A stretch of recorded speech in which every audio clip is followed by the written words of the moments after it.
This early archive film shows a staged reenactment of one of the most famous battles in U.S. history. On June 26, 1876, 25 years before this film was shot, the Plains Indians had fought the U.S. 7th Cavalry and killed them to a man. In Hardin, Montana, near the site of the battle, the tradition of remembering Little Bighorn continues year after year. The tourists come to watch not just a reenactment of the battle itself, but to witness a pageant telling the events that led up to that battle. The story of how the whites came into the plains and of how the Indians resisted this invasion of their tribal lands. What's presented is the story of a clash of cultures as old as history itself. Throughout the world, throughout all times, human beings want to conquer each other. And so that's the same thing here, especially when they find a new area that's still kind of open, ready to be conquered. The Lakota had fought back right from the start. They'd harassed parties of settlers. They'd fought skirmish after skirmish with the U.S. troops. And for one brief moment in 1868, they thought they'd won. But the Fort Laramie Treaty promising the Black Hills to the Lakota was broken, like so many others. A treaty stands so long as the dominant party keeps its words. But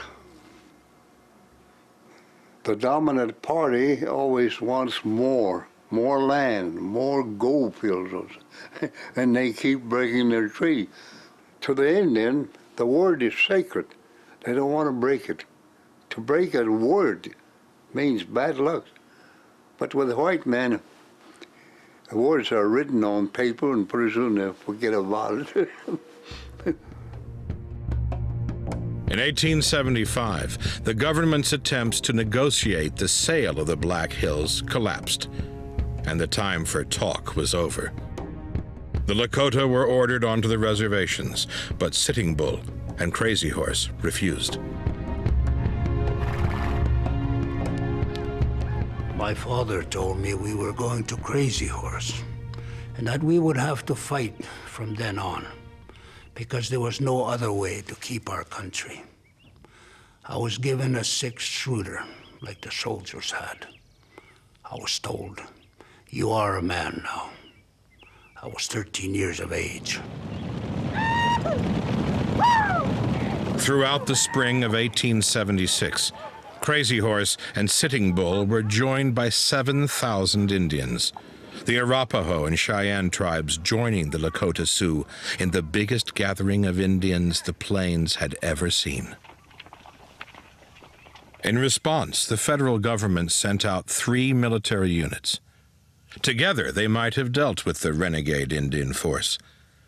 But the 7th Cavalry reached Bighorn first, and they were under the command of a loose cannon, the man who'd led the expedition to the Black Hills 2 years earlier, the man who'd stirred up the hornet's nest, General George Armstrong Custer.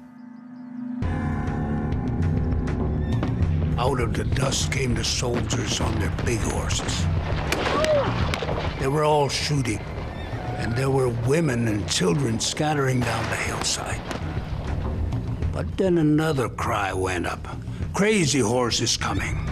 And we heard the calls of "Hooka-hey," like a big wind roaring and the eagle bone whistle screaming, and my heart felt stronger, because it seemed that my people were all thunder beings, and the soldiers would all be rubbed out. And the valley was dark with dust and smoke, and everything was confusion.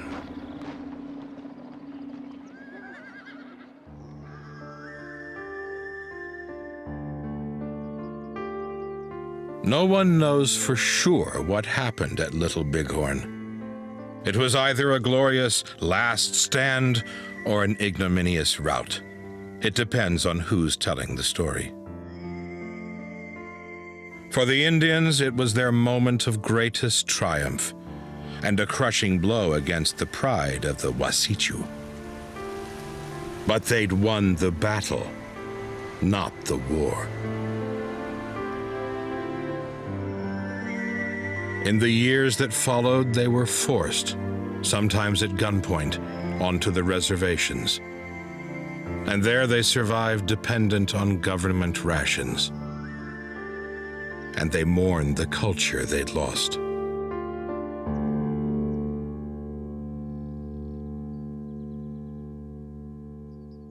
The nation's hope was broken. The people were in despair. They seemed heavy to me, heavy and dark. The Wasichu had killed all the bison and shut us up in pens. And it seemed we might starve to death. We could not eat lies. There was nothing we could do.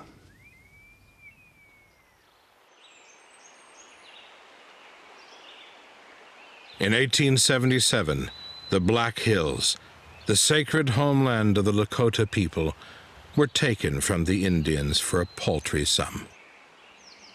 In the heart of the hills today stands Mount Rushmore, a memorial to 4 white presidents, and a symbol of the manifest destiny of white America to rule all it surveys.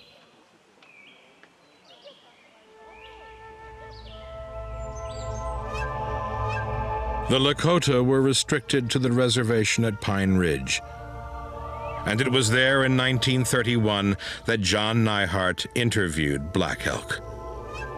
And so the story comes full circle. Everything an Indian does is in a circle, because the power of the world always works in circles. The sun comes forth and goes down in a circle. The moon does the same. The life of a man is a circle from childhood to childhood. Our teepees were round like the nests of birds, always set in a circle. But the Wasichus have put us in these square boxes, and our power is gone, and we are dying.